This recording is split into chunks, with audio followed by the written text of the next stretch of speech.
everyone. This is Aletha Clemens and Company, and today I actually have company. This is Catherine Wilbanks, and I always mess up your name because I want to say Catherine Walker because she and I were in college together, and so I automatically go to her maiden name. But Catherine and I, we go way back, and she's here to tell her story. She's just given birth. She's 4 weeks out now. And she has a beautiful little girl and an awesome story about a home birth. So I wanted to bring her here. And also, she is from Germany and her husband is American. And so they have this beautiful cross-cultural situation going on. So we'll chat about that as well. Thank you, Catherine, for coming. Thank you for having me. I feel so honored. Yeah, my first guest, number one. Awesome. Hopefully not the last after this time, huh? Yeah, definitely. That was fun. Huh? Oh, Anjali's very happy to have you too. Awesome.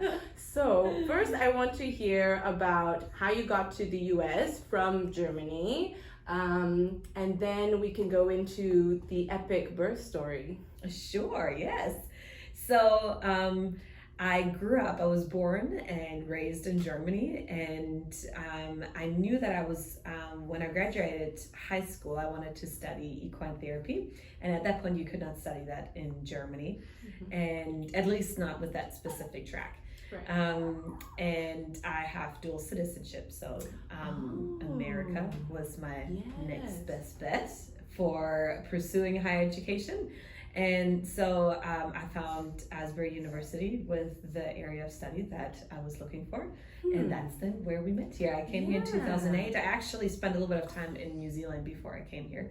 And then came over here, and then everybody thought that I was from England because I had a British accent. Well, not really British accent. It was a Kiwi accent. Yes, that's right. So do people still assume that you're from a different country or automatically from your accent? Yes. Even though I try to hide it really well, but it comes out. And the funny thing is, I think I can hide my German accent really well, but I cannot hide the Kiwi accent for some reason. That's the one that always slips out. That's so at some funny. point. Interesting.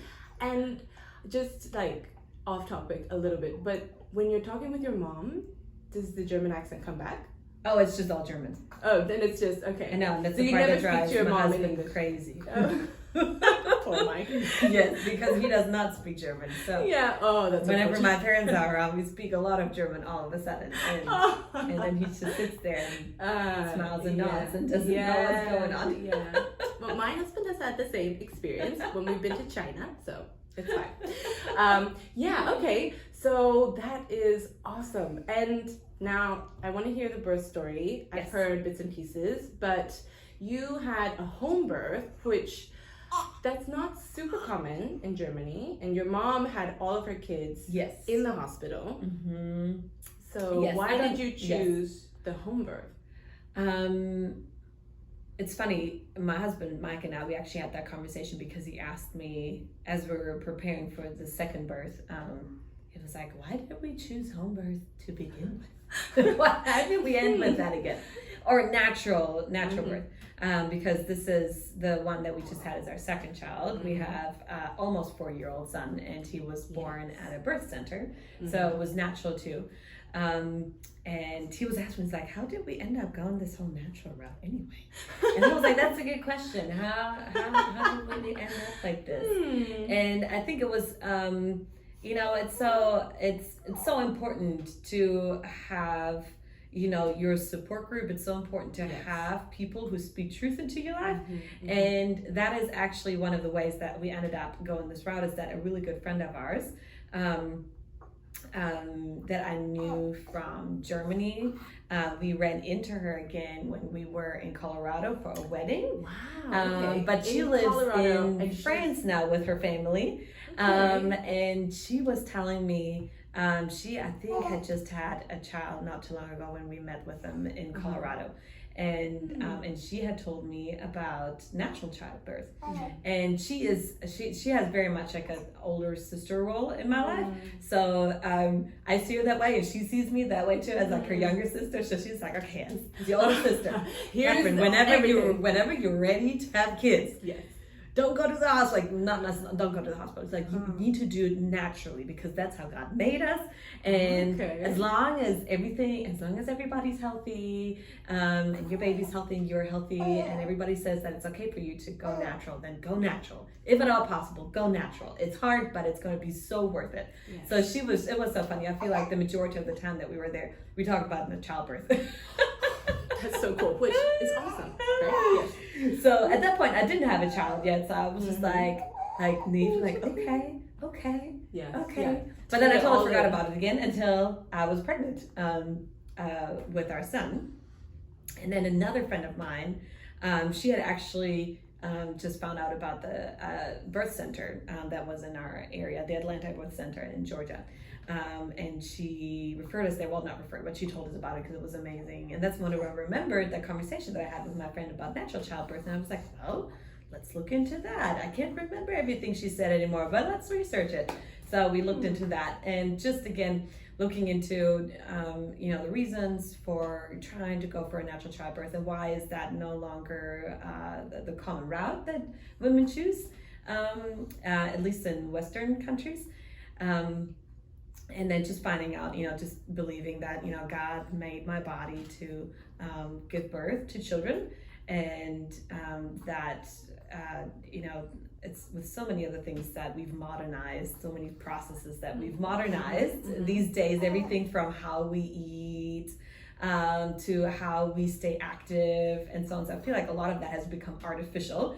And a childbirth has become one of those processes where, you just, you use a whole lot of alternative additive ways with, means of medication and so on and so forth, and going to hospital and so on and so forth, where it was great to be challenged to think outside of that box. Like, just because you're having a kid doesn't mean you have to go to the hospital, doesn't mean you have to be on medication and so on and so forth. But if you can, why not try it at home? If you can, why not try it without, medication? Because more children in this world were born at a home without medication than at a hospital with medication.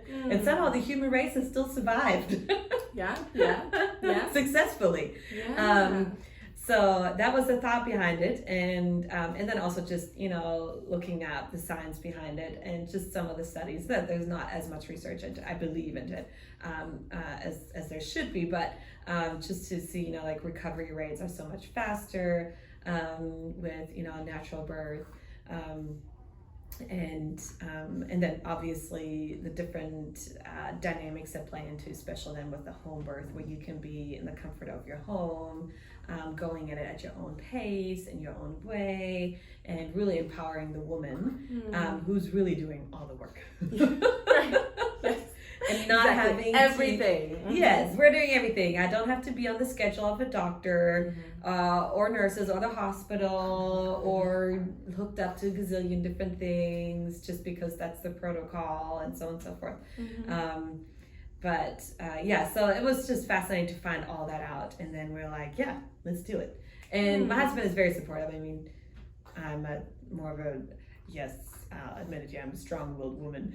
And that's so true. I can attest. Yes. So he has learned by now to be like, okay, if that's what you want to do, then we can do that.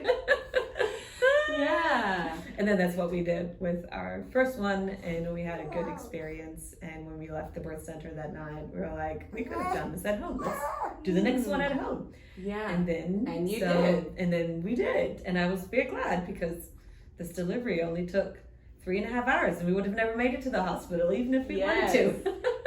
Yes. So let's talk about this delivery, because it really was like a fantastic story to hear, but so fast, so just streamlined. Julie's like, what? I know. She's like, that's not how I came. Yeah. But, what's wrong with Evie? which we did appreciate the hospital very much when Anjali came. So, but we do love this birth experience as well. So tell us, you had your midwife on call and your doula, which we have a mutual friend who was Catherine's doula, and on standby and waiting. And you were how many days past your due date? 7. 7. Okay. So Yes. yeah. 7 days Waiting past the due anxiously. date. Yeah, Or at that maybe, point. actually, you were No, not we were anxious. in denial. We're just like, she'll never Not come. anxious. I'll be the first woman to never give birth, being pregnant for the rest of my life. The funny thing is, my husband was the same way, which is why we intended to have a birth pool and then we never used it because he was in denial too. I was like, this baby's never gonna come. So it took a little bit longer in setting things up and being actually ready for it. Yes. Yeah. So yeah, we were in denial, and then contractions started on a Thursday early morning at like 3:30, and As they do. My daughter, the Yes. oldest one, she has asked me, how come babies are always born at night, like midnight? Well, the moon. It's funny, yes. And see, that's where I would love to have more research done on that. I know there is some out there, a little bit out there that is, so much about our internal clock. So many of the different mechanisms with the hormones and so on and so forth that trigger sleep apparently also influence or triggering labor. So it's just it's fascinating to see how how intricately our bodies are made. Yes. And for some reason, God said, yes, at night, that's when you should start labor. Bam. Or at least have babies at night. That's the time to have it. But so yeah, it started that early in the morning, and you know how it is. Like they say, like, okay, just wait it out until contractions are close together and long enough for you to really call somebody or go to the hospital or whatever your plan is. And so I'm like, okay, we're gonna wait it out. But very similar to my first birth, my second birth, the contractions where you can wait them out, they didn't last very long. My contractions, they hit me like a train. So the first few ones, like the first, I think half an hour, I was still able to stay in bed and breathe through them and so on and so forth. And then afterwards it was like, no, Mike, you gotta wake up. Sorry. Yeah. I know that I tried to let you sleep long, but this is not, I need you right now. Baby is coming. Yes. Well, we didn't know at that point, because at that point it was 4:00 and we're like, I woke him up and then he's like, all right, well, what should we do? Shall we call people? And I was like, yeah, maybe let's let people know. So my parents live in town. His parents came to town. And our plan was for his mom to watch, both of our parents to watch our other child while we had this one. So we let both of them know, and we called the midwife. And while we were on the phone with the midwife, I had another contraction, and the midwife listened to the contraction. She's like, "This one sounds like I'm going to make my way over to your house now." But she lives about an hour away from our house. So she was like, all right, I'm gonna start making my way over now. She didn't say like, oh, this sounds like it's gonna happen really soon. She's just like, this sounds like it's starting to get serious. But even at that point, we could still be, I don't know, 10 hours out, who knows what. And then we called the doula, and the doula lives much closer to us. Right. So she's like she 10 was minutes there. away. Yes. So she was able to come fairly quickly. And listen to the story. It's a good story. And then we just did all the laboring, and it was again every time I was like, oh dear, oh Lord, please let this not last this long. That's again the downside to doing natural, is that everything's natural. Everything you feel, everything. That's right. Yes, and I also had that experience where you're feeling like, wow, this is happening, and I've talked to other women who have had the epidural right away, and it's like, it's not even happening. It's not even like, I can just sleep, I can just rest. But when, you go natural, you're like, there's no resting. You are focused the whole time. So. No, it was. But I'm so glad that you never know what would have happened if you'd chosen another path. But I'm glad that I went with this way because, that it was natural, that I did not have any inhibition, so to say, from, pain medication or pain management, pain management through medicine or medical interventions, because I needed to be in tune with what the baby was telling me. Oh, and so it was interesting because every few contractions I had to switch positions. Yeah. So again, the nice thing is you're at home, you have all the freedom in the world to labor in whatever way you want to. So Mike had actually installed my yoga trapeze in our bedroom. So a lot of times, yoga trapeze? so I was just hanging on it. I was not like in it. I was just hanging in it because my body told me you need to hang on something. So I was hanging on something, and then after a few contractions, my body said, "Nope, this doesn't work anymore. You got to do something else." And I'm like, "Okay, what shall I do?" And I was like, "Okay, head down. Yes. Head down somewhere, but you cannot sit down." And I was like, "Oh my goodness, I'm gonna get so tired." But I was like, my body's like, can't sit down. You gotta stand up and with your head down, and your hips need to be higher than your head. And the doula told me later on, it's like, this is a position that can slow down labor. What? And where she was like, it could be that maybe, again, your body, maybe just told her like, this baby's coming fast, so you need to slow things down a little bit. Because I had to be in a head down position for the rest, until I had her. My head had to be down. And eventually my body allowed me to go down on my knees. Yeah, that's good. But I was just moving through positions, and then when I had the right position, it was okay. And then I could labor through the next few contractions until it was time to switch it to move again. And I felt like I was moving in the way that my body told me to. And if I had just had no pain, I would have just laid on my back. Yeah. And I mean, that's what you have to do with epidural anyway. But I would have just not had the freedom to move around. But I feel like it was almost like a dance that my baby and I had while I was during this labor process. And then again, she came so fast that my husband was in the process of putting the water in the pool. Because the midwife had before told us, not that day, but days before, when we were talking about the birth process. She's like, don't go in the pool too fast because it can either slow down things or it can speed things up. But just in case it speeds things up, I should not go in the bathtub too soon or in the pool too soon, and then her not being there. Yes.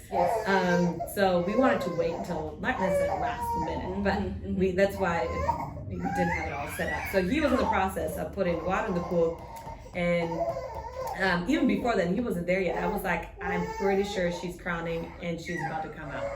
And then lo and behold, head was out, and I still remember the doula telling me, she's like, okay, just breathe through it. She's gonna come. The next few contractions, she'll be here. Yes. And then my husband comes in, and she's like, Mike, catch your baby. She's coming right now. And it was so funny. I wish I could have seen his face. I wish I could have seen his face. Because he told me later on, he's like, nah. I'm not catching this baby. But then he looked around like nobody else was there. Who's gonna catch the baby? Nobody else will catch it. It's you. Yeah. The man for the job. That's right. So he caught the baby and the midwife was not there. So after 3.5 hours, she was there. But again, the wonderful thing was, so that's when we laid in bed. Our son had actually been right next door watching TV, and right as baby was born and we were on bed, he was able to come in, and we just had this really sweet family time. We were just like, the midwife came after 15 minutes of our daughter being born, and so we were just, Anjali. Okay. We are going to pause. Yes. And Anjali will be changed, and then we will redo. That's right.